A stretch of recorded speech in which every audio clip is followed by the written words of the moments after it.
All right. Good evening. First of all, I'd like to thank the Civic League for having us here this evening, and I'm glad to be able to address the audience.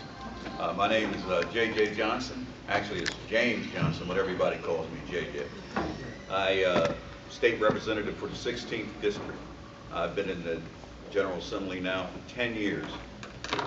And let me talk about the 10 years that I've been there. The first 4 years, I was in the minority.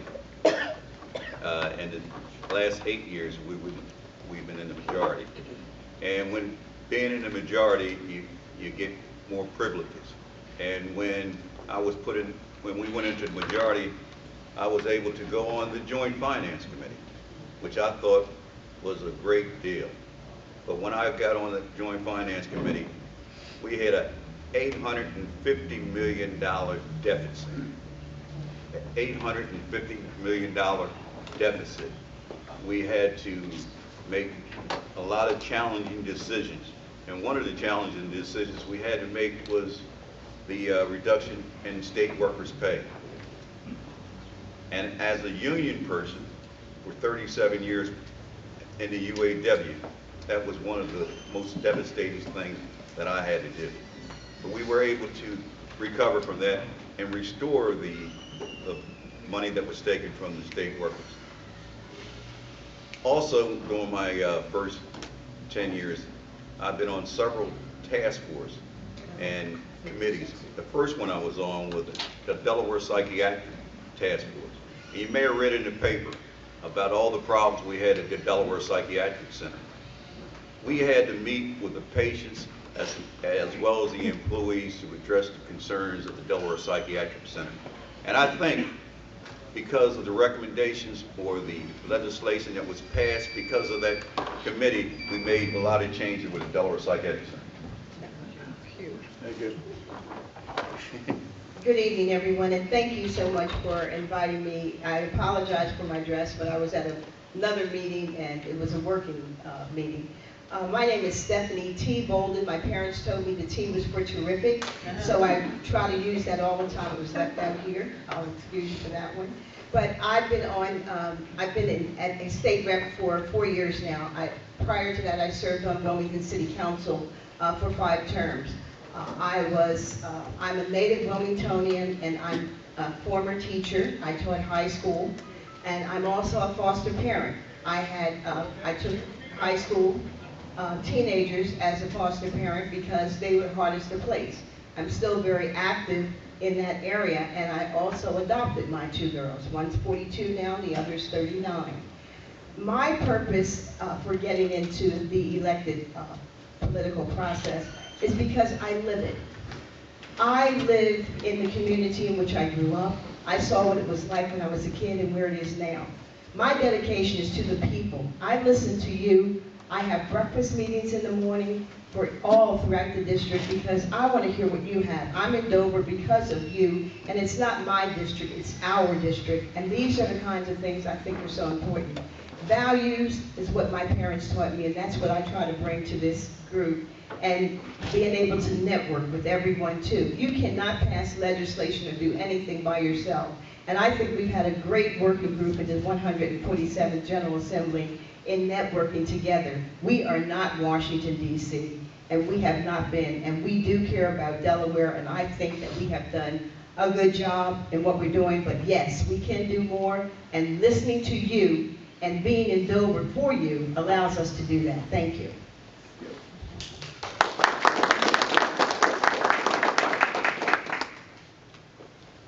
Good evening. My name is Kyle Buzzard. I'm a candidate for state representative in the 6th District. I want to thank the Civic League and everyone for coming out this evening. A little bit about myself. I've been in business development for over 20 years now. I've worked with businesses, the largest businesses in Delaware down to the smallest businesses in Delaware. I understand how those businesses work, and I want to bring that knowledge and that passion to Delaware. I'm running for state representative for a couple reasons. The first reason is that Dover is broken. The Delaware way used to mean that Republicans and Democrats would come together in the middle and they would create legislation that worked for Delaware. It moved Delaware forward. Now the Delaware way means backroom deals, and cronyism, a lack of transparency. That's not the way we run the government. The other reason I'm running is that my current representation in the 6th District doesn't have the vision to provide the growth that we need here in Delaware. I've worked in economic development. I understand the regulations that we need to pass to bring businesses here to Delaware. I have ideas to build the northern Delaware back up to the gem of the area that it used to be. We can create those jobs. We can bring them here to Delaware. We can use that increased tax revenue to fix our broken schools, to fix our roads. Again, my name is Kyle Buzzard. I'm running for state representative in the 6th District, and I'm here asking for your vote.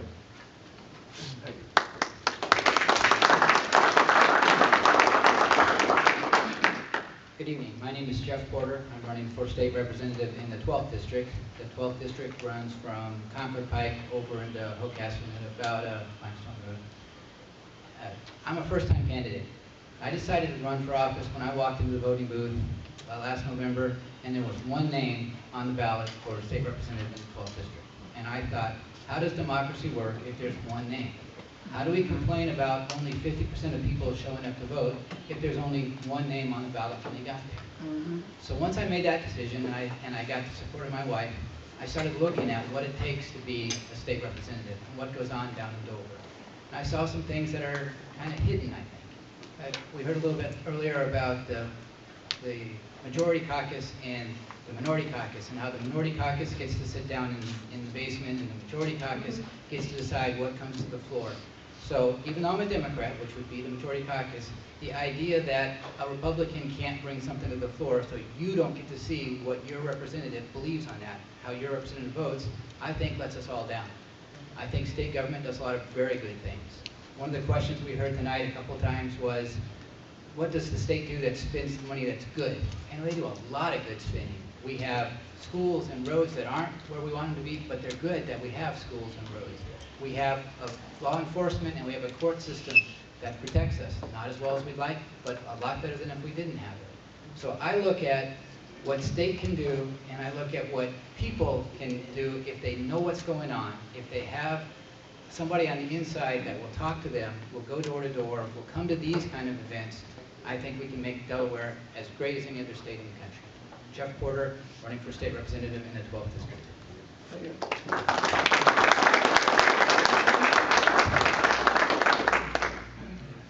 Thank you for coming out. My name is John McKenzie. I'm a candidate for the 22nd District, running against a 16-year incumbent who's not shown a lot of energy on anyone's behalf recently. I'm a father of 4 children. I'm a stepfather to 4 more. I have a grandchild, turned 61, and I graduated my little baby from the University of Delaware this year, and it was time for me to do something else. I've been a university professor at UD for 30 years, teaching economics and applied statistics, and I decided to leave a wonderful perch on the faculty at UD and try taking it to the streets. And there are a number of issues that I want to tackle in the campaign and then as an elected legislator.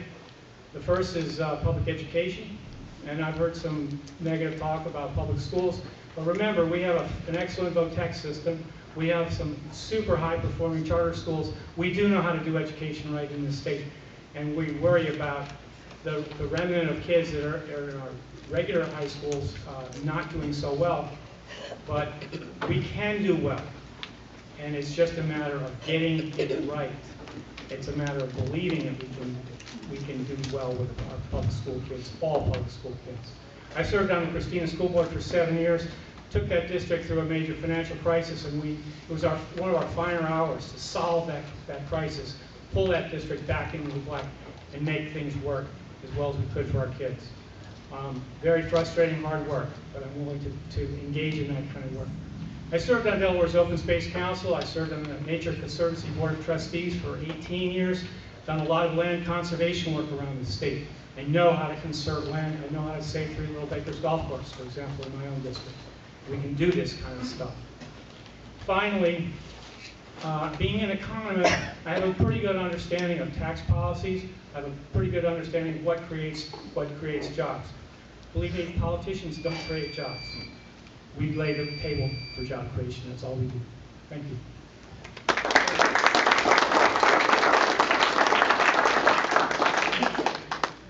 Good evening. My name is Richard Chi Dighton. Most people call me Chi. Richard's fine. I grew up in the east side, on the east side of Wilmington. I'm a product of Wilmington, Delaware. The district in which I tend to represent is the 2nd District, Representative District. Very tough district. We have a lot of challenges and issues. We have a lot of crime. We have the highest unemployment. We have children that are struggling to find their ways in life. I am a product of that community. I'm proud to say. I'm a product of a 15-year-old mother. I should have never been able to open 3 businesses in this district without the help of City Council, without the help of my state representatives. I developed a business called the Arc Learning Center. I named it the Arc Learning Center because it took me 7 years to build. $450,000. $240,000 of it was financed by Artisans Bank. I had to file bankruptcy 3 times in order to save this school. There was no government to help me out. There was no government bailout. I now employ 28 people at that school, full and part-time. We educate 130 children with early childhood education programs or before and after school programs. I know what it's like to fail. I know what it's like to struggle. I know what it's like to come home and see a sheriff's cell sign on your door. And I know what it's like for your representatives and the people who are in political arenas to look at you and nod their head and not help. I know what it's like. And I will make a difference. I will bring small businesses back to Wilmington. How? By teaching young entrepreneurs how to develop their dreams and visions. I will not be a dream stealer. I understand what it's like to go into a bank and tell me your dream. And I went to a bank and I said, I want to develop an early childhood learning center that will bridge the gap between socioeconomic status of low kids and high kids, and I did that.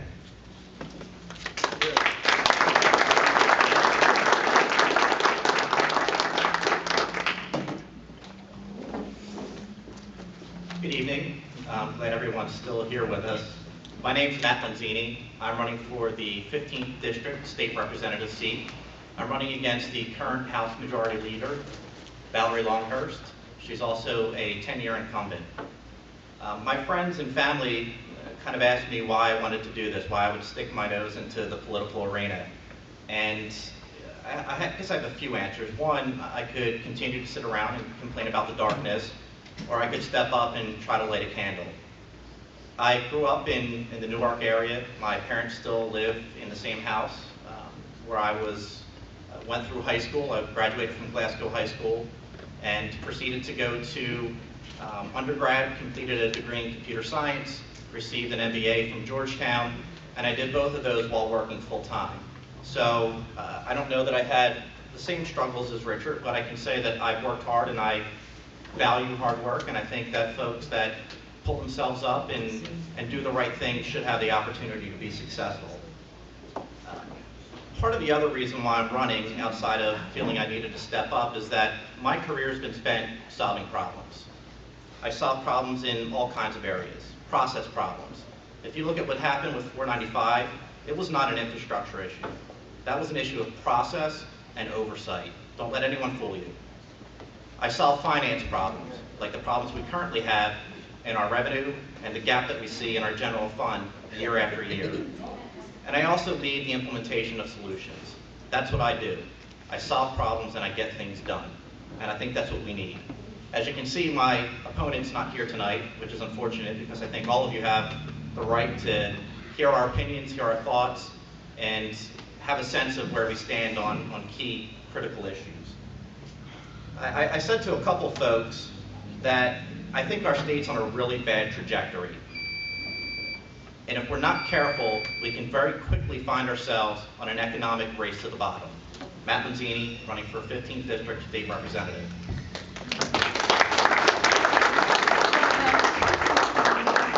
Hold the start with you and work Okay. this way to the right for this question. What do you feel is the most important issue facing your district, and what would you do if elected to remedy that? I think that's a great question, and I would back it up a little bit because I think our issues in the state are bigger than any one district. I think that's part of our problem. Obviously, we have to deal with constituent service, we need to fix potholes, we need to deal with water main breaks, all of those types of things need to be handled. But our legislators are dealing with billion-dollar issues. Think about that. We have a $3.8 billion general fund. We spend $1 billion a year on education. Our education system was recently ranked as an F by the U.S. Chamber of Commerce when it came to our efficacy of spend. That's not good. We're outspending and we're underperforming in our education system. Our economy is struggling. If you look at incomes, household incomes, they've dropped by 20% over the past 10 years, but we continue to tax more. That's not good for the middle class. I don't like that, and I don't think that's the way you grow an economy. I also think we need to look at our policies in a very, very strategic perspective and stop being myopic. We talk about our revenues and we keep trying to bridge them with short-term solutions, which is problematic. We need to do a better job of predicting 5, 10, 12 years down the road and thinking about how the decisions we make today financially and in our education system can be supported and maintained in the long term, which I really don't think we do a good job of. I don't think our policy structure is good for business. We have the 10th highest tax burden per capita in the nation. We are effectively running people and businesses out of our state. And what do? We raise taxes to try to bridge the gap. That is not a path to success. It's a race to the bottom.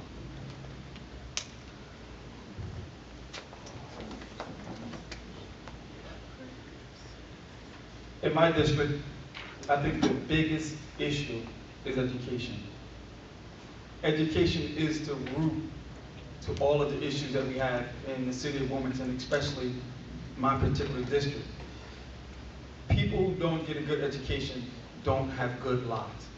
The average intelligence grade level person in prison is a 6th grade education, direct correlation. Crime is the result of other things. Right, we have a lot of crime. Crime is the result of poor education. If you don't get a good education, you won't be able to provide for your family. If you have a family, as men who provide for our families, we know that if we can't put food on the table, we don't feel like men.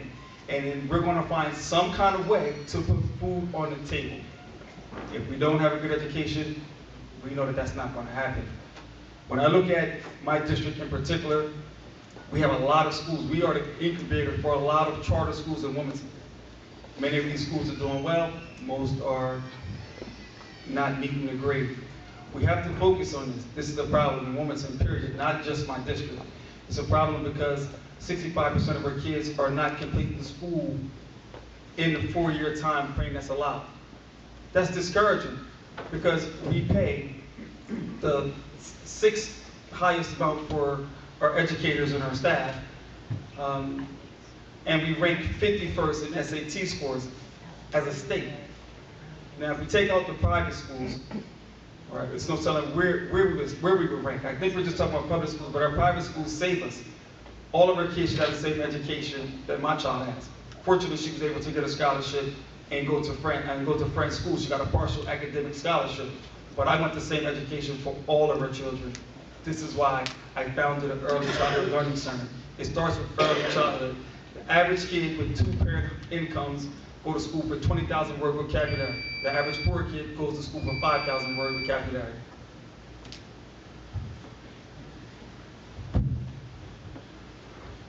I'm going to agree with Richard. I think education is the fundamental thing we need to address. A couple people have mentioned we're 51st in SAT. I don't care. We get a lot of kids to take the SAT. If you don't think we're doing as well as Alabama, move to Alabama where only 3% of the kids, the cream of the crop, takes the SAT. I don't care to compare our average kid to Alabama's all-stars. It's a dumb statistic. I'll just put that out there. We're not as bad as people like to think. We're not as good as we ought to be. But education is the key to getting this state back on track economically. It's also, the other component that's critical is a good quality environment that makes companies want to locate here. Companies are going to look for environmental quality, good living amenities, and they're going to look for good schools. And it's heartbreaking when I travel around my district and I talk to constituents and the conversation comes up about the choice of schools and the choice of location. Am I going to live in Pennsylvania, pay the highest property taxes and have good schools? Or am I going to live in Delaware, have the lower property taxes and pay for private schooling? We shouldn't have to have people make that choice. We ought to have strong schools that attract jobs, that create help us create new business here and that get our economy back on track.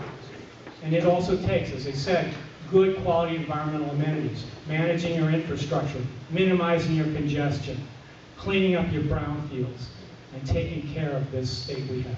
Thank you.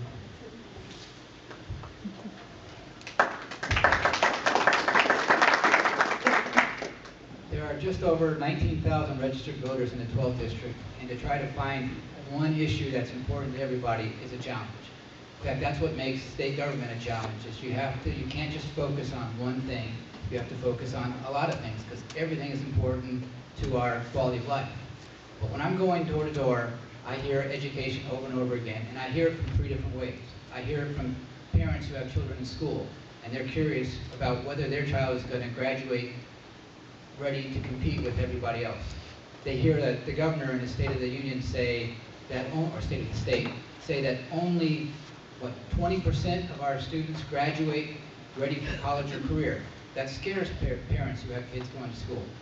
I hear about it from business people who are saying, I can't be successful if there's not a workforce coming up that I can hire. I can't expect other businesses to move into our state if they're afraid that they won't have employees, or they're afraid that their employees won't be able to send their kids to school. And then I hear it from people who are afraid of crime. They know that when a child doesn't have opportunities, he goes elsewhere, or she goes elsewhere. And that's a concern in everybody. So looking at ways to get education is definitely the issue that I would tackle first. The way to tackle education is tough. First of all, there's only one rule that I think has to be carved in stone, and that's that education has to be for everybody. We can be open to any suggestion you have, but if your suggestion is let's put nice schools for the best students and let's let the other students make their way through, then we've got a problem. Other than that, I'm open to all kinds of suggestions. Charter schools are a good tool. They're not going to do it by themselves, but they're a good tool to go forward. I think we spend enough money, but I'm not sure we spend it in the right places. I'd like more transparency so we can see how much money goes to teachers, how much money goes to administrators, how much goes to overhead. Thank you. Thank you. I haven't even said anything yet. Thank you so much.